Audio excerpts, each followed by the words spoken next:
तो फिल्म की शुरुआत में हमें कपल को दिखाया जाता है। निक और मैगी ये दोनों एक दूसरे से बहुत प्यार करते थे। इनकी हैप्पी फैमिली थी। लेकिन फिर एक दिन मैगी को अपने सीने में शदीद दर्द उठा। हॉस्पिटल ले जाने पर पता चला कि मैगी को एक जानलेवा बीमारी है। उसकी जान सिर्फ एक ही सर्जरी की मदद से बच सकती है, जिसे करना बिल्कुल आसान नहीं था और इस सर्जरी के लिए स्पेशलिस्ट डॉक्टर्स की टीम की भी जरूरत थी। निक अपनी वाइफ के लिए बहुत ज्यादा परेशान था। अब उसकी वाइफ हॉस्पिटल में एडमिट हो गई थी, तो ऐसे में उसे अपने बच्चों का ख्याल खुद ही रखना पड़ रहा था। जॉब के साथ सब कुछ मैनेज करना काफी मुश्किल था। एक दिन वो अपने बच्चों को लिए एक रोबोट कंपनी के अंदर जाता है, जहाँ के एम्प्लॉयज निक को बताते हैं कि हमारे रोबोट्स न सिर्फ दिखने में बिल्कुल इंसानों जैसी हैं, बल्कि उनके अंदर फीलिंग्स और इमोशंस भी डाली गई हैं, जिनकी मदद से वो इंसानों को अच्छे से समझ सकते हैं। उसकी बात सुनते हुए निक ने नोटिस किया कि उसकी बेटी गुम हो गई है। परेशान हुआ वो अपनी बेटी को एक गिफ्ट एग्जीबिशन में ढूंढने लगा। उसकी बेटी स्ना उसे कहीं नहीं मिल रही थी और फिर एलिस नामी एक रोबोट उसकी बेटी को उस तक ढूंढ लाती है, जो देखकर उसकी सांस में सांस आई थी।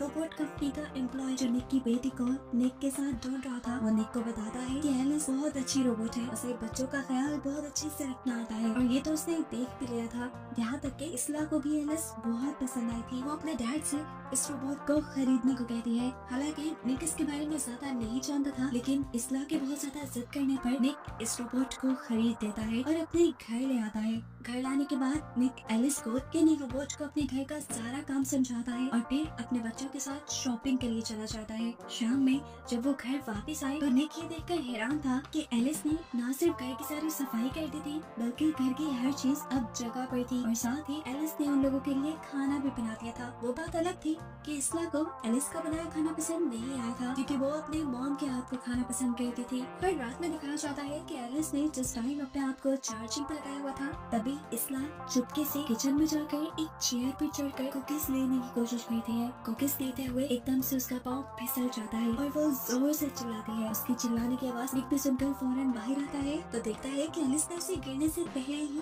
कैच कर लिया था और इसला बिल्कुल सेफ थी। अब इसीलिए निक को अब एलिस और भी ज्यादा पसंद आने लगी थी, क्योंकि वो उसके बच्चों का उससे ज्यादा ख्याल रख रही थी। अगले दिन निक एलिस को भी लिए बच्चों के साथ मैगी से मिलने जाता है, जहाँ एल्सा यानी मैगी की बेटी मैगी को बताती है वो मैं एलिस से बहुत खुश हूँ, वो मेरी बहुत अच्छी दोस्त बन गई है और मेरा बहुत ख्याल भी रखती है। और ये सुनकर मैगी भी इस रोबोट से खुश होती है। बच्चे और एलिस घर आ जाते हैं, जबकि निक अपने काम पर चला जाता है, जहाँ उसे एक बुरी खबर ये पता चलती है कि उनकी कंपनी सभी आर्किटेक्चर्स को काम से निकाल रही थी, क्योंकि अब उनके हिस्से का काम रोबोट्स करने वाले थे। ये सुनकर गुस्से में वो अपने बॉस के पास जाता है, उनसे सारी सच्चाई जानने के लिए। तो उसके बॉस बताते हैं कि तुमने जो सुना है निक, वो सही सुना है। मैंने तो तुम्हारे काफी सारे साथियों को निकाल भी दिया है, लेकिन अभी मैं तुम्हें नहीं निकालूंगा। ये सुनकर निक थोड़ा रिलैक्स तो हुआ था, लेकिन कब तक ऐसा होता है। एक दिन ये लोग निक को भी रिप्लेस कर देते। घर आकर भी वो इसी टेंशन में रहा और ये चीज एलिस ने नोटिस कर ली। एलिस उससे परेशानी की वजह पूछती है तो निक बताता है कि एआई आने की वजह से इंसानों की नौकरियां भी जा रही हैं। ऐसे में इंसान कमाएंगे नहीं तो गुजारा कैसे करेंगे। जवाब में एलिस कहती है अरे आगे वही जमाना आ रहा है कि सारे काम हम रोबोट से क्या करेंगे, क्योंकि हम इंसानों से ज्यादा बिना थके और इंसानों से अच्छा काम कर सकते हैं। एलिस की बातों ने तो निक को और भी ज्यादा परेशान कर दिया था। उसी टाइम निक को हॉस्पिटल से कॉल आती है, जहाँ उसे पता चलता है कि कल सुबह को मैगी का ऑपरेशन है। इसीलिए वो सुबह होते ही अपने बच्चों को लिए मैगी के पास पहुँच जाता है। आज एलिस भी यहाँ आई थी। मैगी अपने बच्चों को यहाँ पर प्यार करती है और उसके बाद एलिस को अकेले में मिलने को कहती है। निक बच्चों को लेकर कमरे से बाहर चला जाता है और मैगी एलिस को अपना डर बताती है और कहती है मुझे लगता है कि ऑपरेशन के दौरान मुझे कुछ हो जाएगा और अगर ऐसा हो गया तो तुम्हें ही मेरे बच्चों का आइंदा के बाद ख्याल रखना होगा। बाहर निक डॉक्टर्स की डिटेल्स लेने लगता है, जहाँ उसे पता चलता है जो डॉक्टर्स की टीम मैगी का ऑपरेशन करने आने वाली थी वो अब किसी वजह से नहीं आ रही। और ये सुनकर निक बहुत ज्यादा गुस्सा हो गया, क्योंकि उसके हाथ में कुछ था भी नहीं, वो कुछ नहीं कर सकता था। हार कर वो घर आ गया और रात में उसका गुस्सा और भी ज्यादा बढ़ गया। एक तो उसे अपनी जॉब की टेंशन थी और अब मैगी भी उसके साथ नहीं थी। उसकी इस फ्रस्ट्रेशन को देखते हुए एलिस उसके पास आती है और उसे काम डाउन करने की कोशिश करती है और ये करते हुए वो आहिस्ता आहिस्ता निक के करीब भी आ रही थी। निक को ये सब बिल्कुल अच्छा नहीं लगा, इसीलिए वो गाड़ी लेकर बाहर चला गया। जब वो घर वापस आया तो उसने देखा कि उनकी जो फैमिली फोटो वहाँ लगी हुई थी उसमें अब कहीं भी मैगी नहीं थी। ये देखकर वो जोर से एलिस पर चिल्लाया तो एलिस ने बताया मैंने मैगी को फोटोज में से इसलिए निकाला है क्योंकि तुम जब जब उसे देखोगे तुम्हें याद आएगी और तुम्हारा दुख पड़ेगा। लेकिन निक को ये सब पसंद नहीं आया था। निक एलिस से कहता है फौरन से पहले मैगी की फोटोज इसमें वापस करो। ये कहकर वो दोबारा घर से चला गया। आज वो सारे दोस्तों के साथ बैठा हुआ था। इनमें से बहुत से लोगों की जॉब चली गई थी और बहुत से लोगों की जॉब डेंजर में थी। सभी इसी के दुख में बैठे हुए थे। तभी निक का एक दोस्त इन सबको अपने साथ चलने को कहता है और इन्हें लेकर जाता है उसी साइट पे जहाँ ये लोग आजकल काम कर रहे थे। निक का पासवर्ड यूज करते हुए ये लोग एक कंटेनर खोलते हैं और उसमें से एक रोबोट को बाहर निकाल कर निक का दोस्त उस रोबोट को डिस्ट्रॉय कर देता है। ऐसा करके वो अपनी नौकरी का बदला लेना चाह रहा था। है इसके बाद ये सब लोग यहाँ से चले जाते हैं। निक भी अपने घर आ जाता है और रात में जब वो नहा रहा था तो तब उसके पास दोबारा एलिस आई उसे टॉवल देने के लिए। नहाते हुए ही वो अब निक की आंखों पे पट्टी बांध देती है और उसके काफी करीब भी चली जाती है। सुबह होने पर निक को बहुत ही बुरा लग रहा था क्योंकि रात जो कुछ भी हुआ वो ठीक नहीं हुआ था। इसीलिए वो एलिस से माफी भी मांगता है, लेकिन एलिस कहते हैं कोई बात नहीं, तुम्हारा और तुम्हारे बच्चों का ख्याल रखना मेरी ड्यूटी है। और ये बात सुनकर निक को गुस्सा आ जाता है, इसलिए वो एल्सा को लिए अपने घर से निकल जाता है। एल्सा को स्कूल छोड़ने के बाद वो जब अपने काम पर आया तो उसे पता चला कि उनकी कंपनी उन्हीं लोगों को ढूंढ रही थी जिसने उनके एक रोबोट को डिस्ट्रॉय किया था। निक के बॉस निक से सवाल करते हैं तुम्हारा पासवर्ड यूज करते हुए किसी ने उस कंटेनर को खोला है, अगर तुम्हें कुछ भी बताए तो सच सच हमें बता दो। लेकिन निक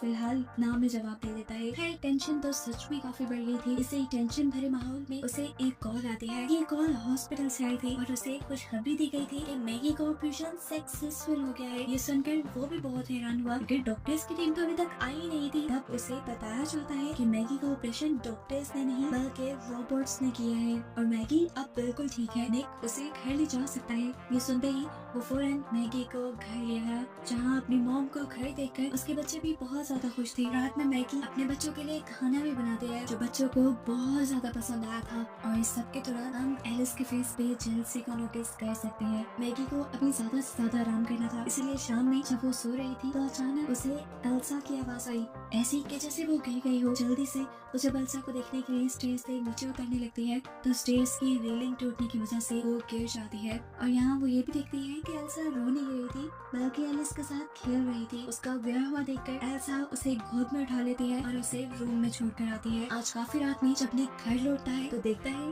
कि एलिस एल्सा को उसकी मॉम यानी मैगी की आवाज में कहानी सुना रही है और ये देखकर उसे अच्छा लगता है। वो भी उन दोनों के पास ही आ गया जहाँ एलिस ने उसे बताया कि आज मैगी सीढ़ियों से गिर गई थी। जो सुनकर वो फौरन मैगी को देखने के लिए भागा। निक को परेशान देखकर मैगी से कहती है मुझसे ज्यादा कुछ नहीं हुआ, एलिस मुझे उठाकर ऊपर ले आई थी, रेलिंग के टूटने की वजह से बस मैं गिर गई थी। और ये सुनकर उसे शक हुआ कि जरूर ये सब एलिस का ही किया हुआ है। इससे पहले कि वाली से कुछ पूछता घर पर उसका वही दोस्त आ जाता है जिसने उसकी कंपनी के रोबोट्स को तोड़ा था। वो आकर निक को बताता है कि पुलिस को मेरे बारे में पता चल गया है और मुझे लगता है कि मेरे बारे में तुमने ही पुलिस को बताया है। हालांकि ऐसा नहीं था और इस गुस्से में वो यहाँ पर निक को मारने लगा। इससे पहले कि वो निक को चाकू मारकर उसकी जिंदगी खत्म कर देता, ठीक वक्त पे एलिस बाहर आकर उस आदमी से निक को बचा लेती है, उसका हाथ पकड़कर मोड़ते हुए। और फिर एलिस ने उस आदमी को उठाकर घर से बाहर में फेंक दिया था। खैर अब निक और एलिस घर के अंदर चले जाते हैं जहाँ निक एलिस से कहता है तुम्हें इंसानों को इस तरह नहीं मारना चाहिए था। तब जवाब में एलिस कहती है मुझे प्रोग्राम किया गया है अपने ऑनर की हिफाजत करने के लिए। वो आपको मार रहा था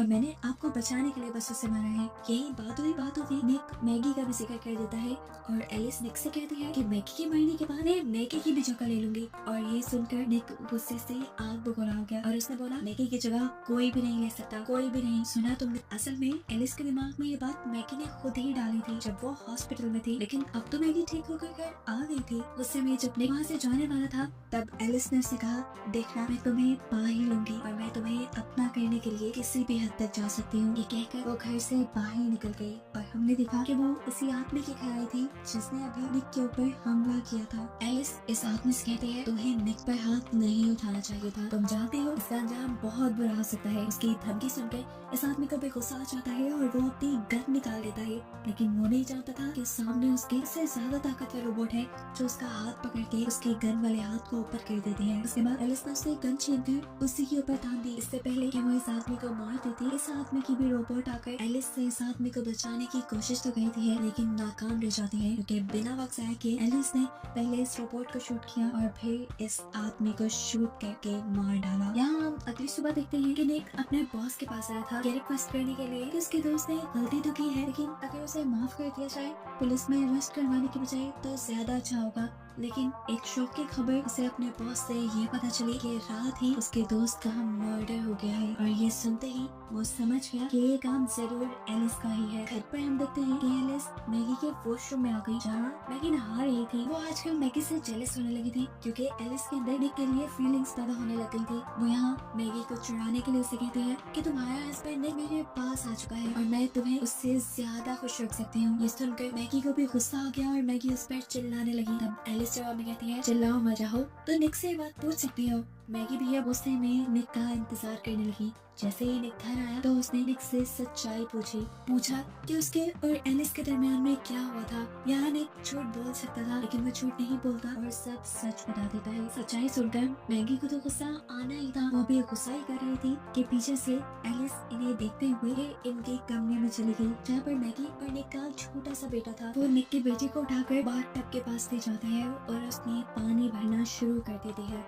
एलिस को ऐसा कहते अच्छा देख चुकी थी जो फौरन निक और मैगी को ये बात बता देते हैं कि एलिस उसके छोटे से बेटे को पानी में डुबा रही है। उसे बचाने के लिए फौरन निक और मैगी बाथरूम के पास आती हैं। वो देखते हैं कि बाथरूम का दरवाजा नॉक था। ये देखते हुए बिना वक्त जाए के निक ने ये दरवाजा तोड़ना शुरू कर दिया। जब तक दरवाजा टूटने में टाइम लग रहा था, मैगी खिड़की से उतरकर छत से होते हुए अपने वॉशरूम की विंडो से वॉशरूम में पहुंची। मैगी को यहाँ आता देखकर एलिस गुस्से में मैगी के ऊपर हमला कर देती है। उसको गले से पकड़ते हुए दीवार से लगाकर ऊंचा उठा देती है। इससे पहले कि मैगी मर जाती, ठीक वक्त पर निक भी वॉशरूम का दरवाजा खोलकर अंदर आकर एक लैंप को एलिस के चेहरे पर मारते हुए उसे मैगी से दूर करता है। निक को ऐसा करते देख एलिस को गुस्सा आया था। जिस लैंप से निक ने एलिस पर हमला किया था, मैगी बड़ी ही चालाकी से उसका स्विच ऑन कर देती है, जिससे एलिस को बहुत ज्यादा बिजली के झटके लगते हैं और उसकी सारी प्रोग्रामिंग फेल हो जाती है, यानी वो रोबोट खराब हो जाता है। इंसानों की जुबान में वो मर जाता है। अगले सीन में हमें दिखाया जाता है कि एलिस की कंपनी वाले आकर एलिस को यहाँ से ले गए थे।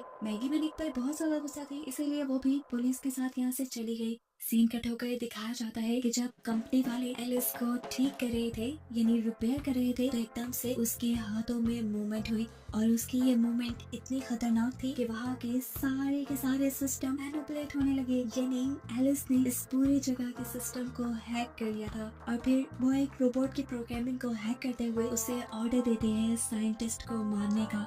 सबसे पहले वो रोबोट साइंटिस्ट को मार देते हैं, जिसके बाद एलिस के कमांड देने पर यहाँ मौजूद रोबोट्स इस कंपनी के लोगों को मारने लगे थे। दिखाया जाता है कि परेशान निक एक बाहर में बैठा हुआ था, तभी उसके पास एलिस आ गई और यहाँ पर अपना लव कन्फेस करने आई थी, उससे प्यार का इजहार करने आई थी। लेकिन निक को ये सब बुरा लग रहा था। वो उठकर यहाँ से जाने लगा, लेकिन तभी एलिस ने उसका हाथ इतनी जोर से पकड़ लिया कि उसे दर्द होने लगा। निक भी समझ गया था कि वो अब यहाँ से इस तरह नहीं जा सकता, उसे एलिस को मैनिपुलेट करना होगा। इसीलिए वो एलिस से पहले प्यार का नाटक करने लगता है और फिर उसके मुंह पर नजर आने वाली वायर्स को बाहर खींचकर उसे धोखा देते हुए वहाँ से चला जाता है।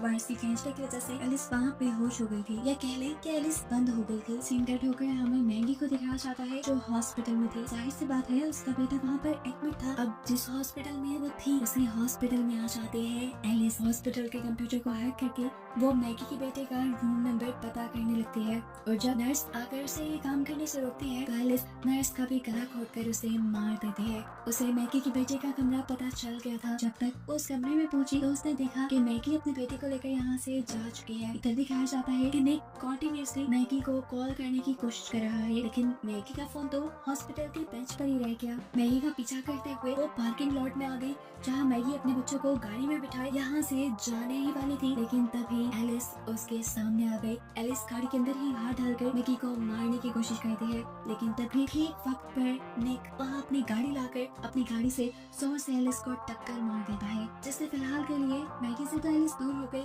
लेकिन निक की कार का बुरा एक्सीडेंट हुआ और उसे खुद भी बुरी तरह चोट आई। उसे देखने के लिए मैगी फौरन अपनी कार से निकली। उसे जाकर निक को भी कार से निकाला और देखा कि निक को बहुत चोट आई थी और वो बेहोश भी हो चुका था। इससे पहले कि वो कुछ कहती, एलिस दोबारा मैगी के ऊपर ही हमला कर देती है और उसे नीचे जमीन पर गिराते हुए अपने ही बॉडी से एक लोहे की चीज निकालकर उसे स्टैब करने की कोशिश करती है, लेकिन ठीक वक्त पर निक उसके इस हमले को नाकाम बना देता है। थे उसे वहाँ से दूर फेंकते हुए। उसने एलिस को इतनी जोर से दूर फेंका था कि एलिस इस टाइम टूट गई थी और फाइनली इन लोगों की जान उससे छूट गई। निक को अब हॉस्पिटल में एडमिट कर लिया गया था, जहाँ पर हम देखते हैं कि मैगी और बच्चों के साथ वो बहुत खुश था क्योंकि मैगी ने उसे माफ कर दिया था और इन लोगों की अब पहले की तरह ही हैप्पी फैमिली हो गई थी। अब फिल्म के पोस्ट क्रेडिट सीन में हमें एलिस को उसकी कंपनी में लेटा हुआ दिखाया जाता है। एकदम से कंपनी वाले लोग नोटिस करते हैं कि उनके कंप्यूटर्स खुद ब खुद चल रहे हैं, यानी किसी ने उन्हें हैक कर लिया है। उनका सिस्टम खराब हो रहा था और ऐसे सिस्टम के खराब होने की वजह से बहुत से गलत सिग्नल्स रोबोट्स तक चले गए और ऐसा ही एक सिग्नल एलिस के पास भी जाता है और एलिस की आंखें खुल जाती हैं। अब क्या होने वाला था आगे, इसी मिस्टीरियस एंडिंग के साथ ये कहानी यहीं पर खत्म हो जाती है।